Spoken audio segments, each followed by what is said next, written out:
आजकल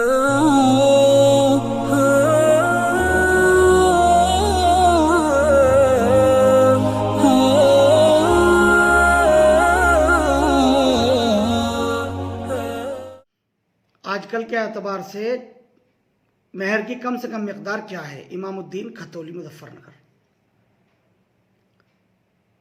इस्लाम में मेहर की कम से कम मिकदार जो मुतय्यन की गई है, हनाफ ने जो मुतय्यन की है, वो 10 दिरहम है, जो कि तकरीबन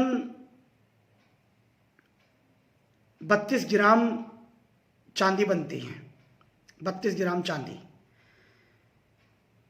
और चूंकि चांदी की कीमतें कम बढ़ती होती रहती हैं, इसलिए जब मेहर अदा करना हो तो किसी सर्राफ के पास जाएं और उस दिन का चांदी का रेट मालूम कर लें कि आज चांदी क्या भाव है, और फिर 32 ग्राम चांदी जितने रुपयों में आ जाए, उस दिन मेहर की कम से कम वही मिकदार करार पाएगी। उस दिन मेहर की सबसे कम मिकदार वो होगी, यानी 3 तोला 2 ग्राम चांदी।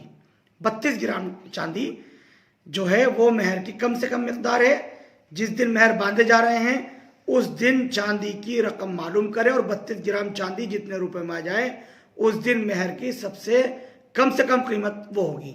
और ज़्यादा से ज़्यादा कोई कीमत शरीयत में मुकर्रर और मुतय्यन नहीं है। ज़्यादा से ज़्यादा भी मेहर बांध सकते हैं, लेकिन 10 दिरहम से कम यानी 32 ग्राम चांदी से कम मेहर नहीं होता। You for watching Mufti Ashik Phulati.